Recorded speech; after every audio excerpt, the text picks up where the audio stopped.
Let us proceed for new topic speed. हम लोग बात करते हैं तो कहते हैं कि हमारी बस 40 किलोमीटर पर आवर की स्पीड से जा रही थी या 80 किलोमीटर पर आवर की स्पीड से जा रही थी। तो स्पीड होता क्या है?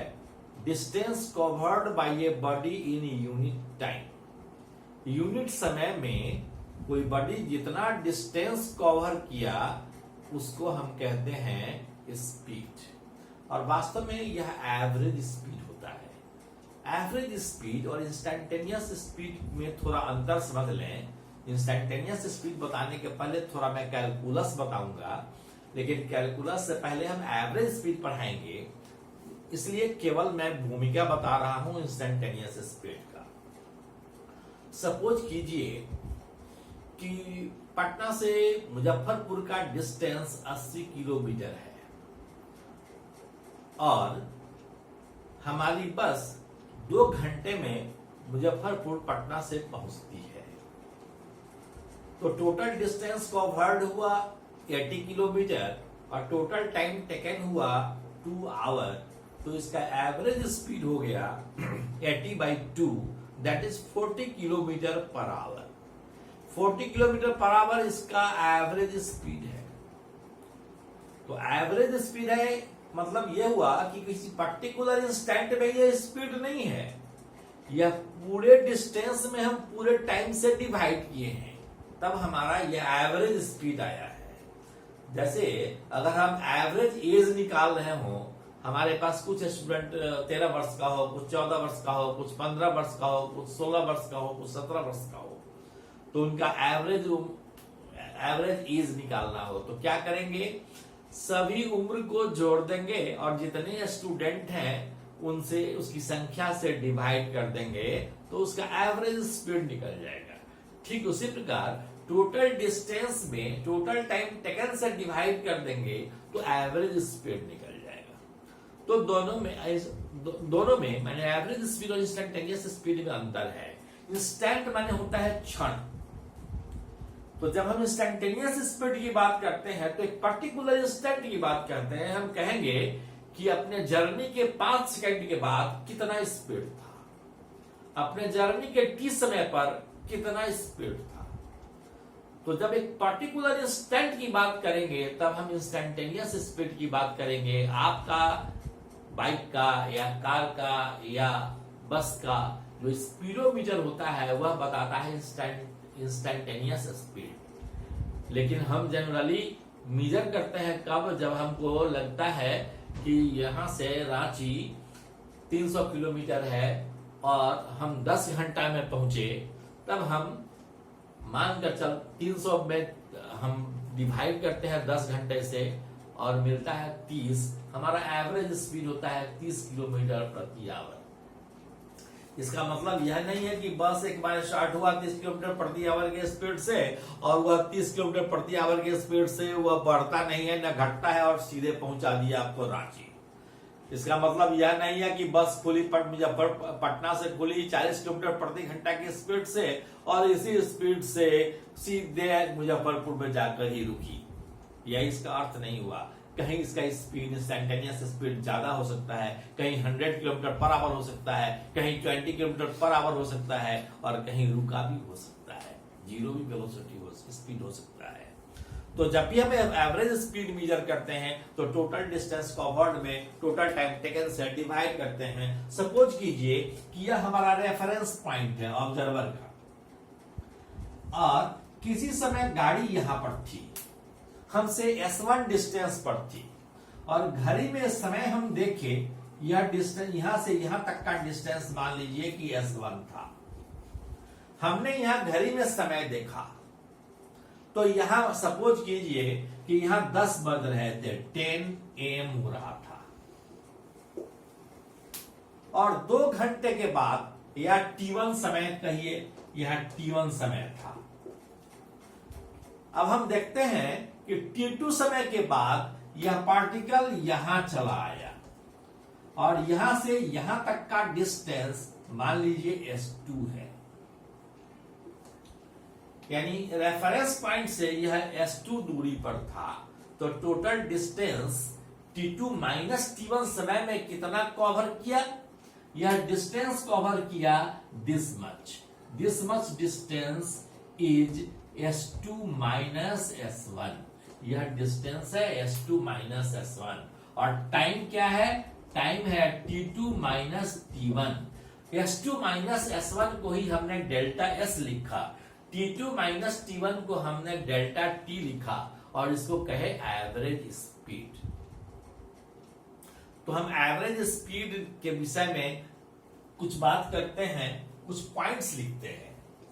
पहला पॉइंट लिखते हैं कि its SI unit is metre per second, it is a scalar quantity.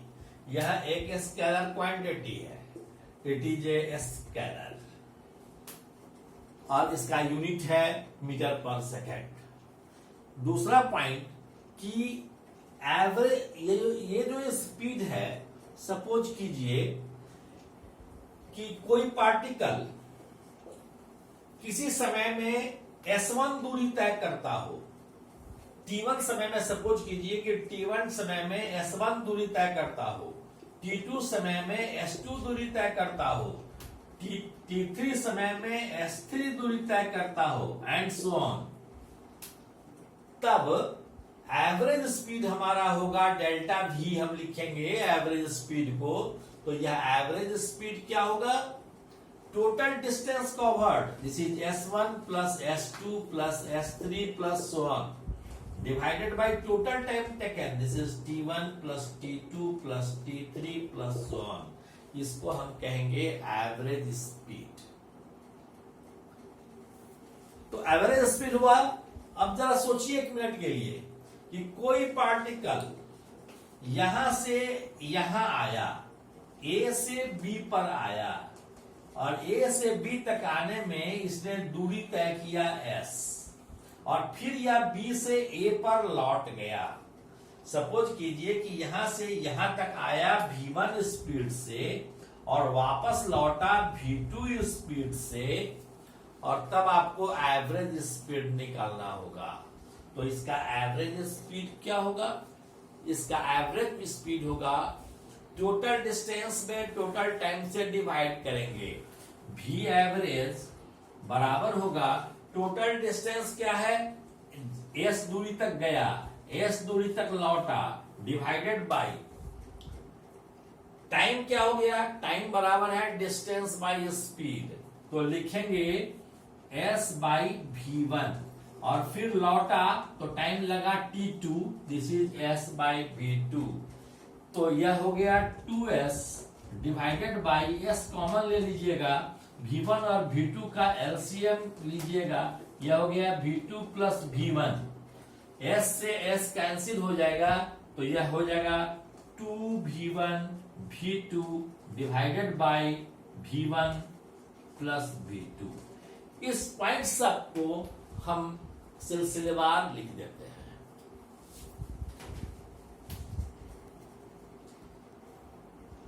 हमने जो अभी बताया है उसी पॉइंट्स को मैंने लिख दिया है। It is a scalar quantity having unit metre per second. दूसरा, speed is always positive, never negative. Speed कभी भी निगेटिव नहीं हो सकता, पॉजिटिव होगा हमेशा। तीसरा, if A particle covers s1, s2, s3, sn distances in time t1, t2, t3, tn, then v average बराबर होगा s1 plus s2 plus s3 plus so on plus sn divided by t1 plus t2 plus t3 plus tn बताए हैं। फिर है चौथा, if a particle goes from a to b with speed v1 and comes back with speed v2 covering the same distance, a से b पर आया और उतना ही डिस्टेंस कवर कर b से a पर लौट गया। जाने में उसका स्पीड v1 था, लौटने के समय उसका स्पीड v2 था, तो उसका एवरेज स्पीड होगा 2v1 v2 by v1 plus v2। कैसे होगा अभी कुछ 2 मिनट पहले मैंने आपको बताया था। इसके बाद अदर पॉइंट्स को देखते हैं। सपोज कीजिए कि कोई पार्टिकल v1 स्पीड से t1 समय के लिए चल रहा हो, फिर v2 स्पीड से t2 समय के लिए चले, v3 स्पीड से t3 समय के लिए चले, उसी तरह से vn स्पीड से tn समय के लिए चले तो उसका एवरेज स्पीड होगा total distance covered by total time taken. तो डिस्टेंस क्या होगा v1 t1 plus v2 t2 plus so on plus vn tn divided by t1 plus t2 plus tn। अगर मान लीजिए कि कोई पार्टिकल टाइम t के लिए v1 स्पीड से चला, फिर अनदर टाइम t के लिए v2 स्पीड से चला, तो उसका स्पीड हो जाएगा average speed v1 plus v2 by 2। क्यों? क्योंकि डिस्टेंस कवर्ड हो जाएगा v1t into v2t divided by t plus t। v1t plus t common ले लेंगे, v1 plus v2 divided by 2t, t will be cancelled, so average speed will become v1 plus v2 by 2। बस इतना ही। Thank you very much, all the best.